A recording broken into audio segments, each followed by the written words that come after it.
La coalition d'opposition Azimio a organisé depuis mars 9 journées d'action contre la politique du président William Ruto sur tout le coût de la vie et les impôts excessifs qui ont parfois donné lieu à des pillages et des affrontements avec les forces de l'ordre.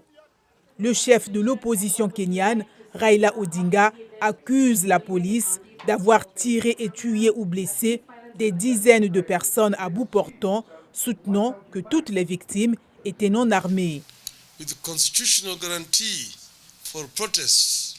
Avec la garantie constitutionnelle pour les manifestations, nous n'avons jamais imaginé que la police criminaliserait les manifestations, confronterait les manifestants et en tuerait autant comme c'est le cas aujourd'hui. Nous ne nous attendions jamais au génocide parrainé par l'État qui est en train de se produire. Selon Azimio, au moins 50 personnes ont été tuées depuis mars, une vingtaine selon les chiffres officiels.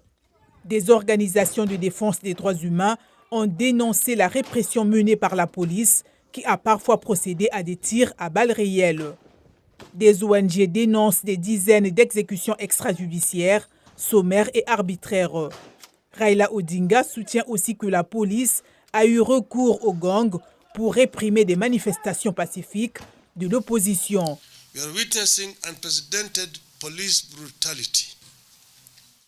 Nous assistons à une violence policière sans précédent. Nous assistons également à un phénomène sans précédent où l'État a recours à des milices armées pour réprimer les manifestations. Nous avons visité des hôpitaux et des morgues et nous avons établi que la police et les gangs employés ont tiré et tué ou blessé des dizaines de personnes à bout portant. Au lieu de manifestations pacifiques, Azimio a appelé à des défilés éveillés de solidarité pour les victimes des violences policières qui, selon Raila Odinga, visent particulièrement les Luo, l'ethnie dont il est issu.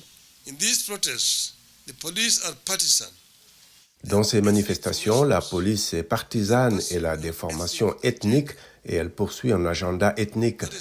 C'est pourquoi nous croyons que nous sommes dans les premières phases d'un génocide et d'une persécution politique sanctionnée par l'État, comme ce fut le cas pour les Juifs en Allemagne. Accusant l'opposition d'inciter à la violence, le président William Ruto a affirmé mercredi dernier son soutien à la police qui doit s'assurer qu'elle est ferme envers les criminels, les gangs, les anarchistes et tous ceux qui veulent semer le chaos. L'ONU, le secrétariat du Commonwealth et des Kenyans appellent M. Ruto et Odinga au dialogue. M. Odinga affirme être prêt à discuter de la crise avec d'autres personnes, y compris le président Ruto, qui fait face à une contestation croissante avec les nouvelles taxes.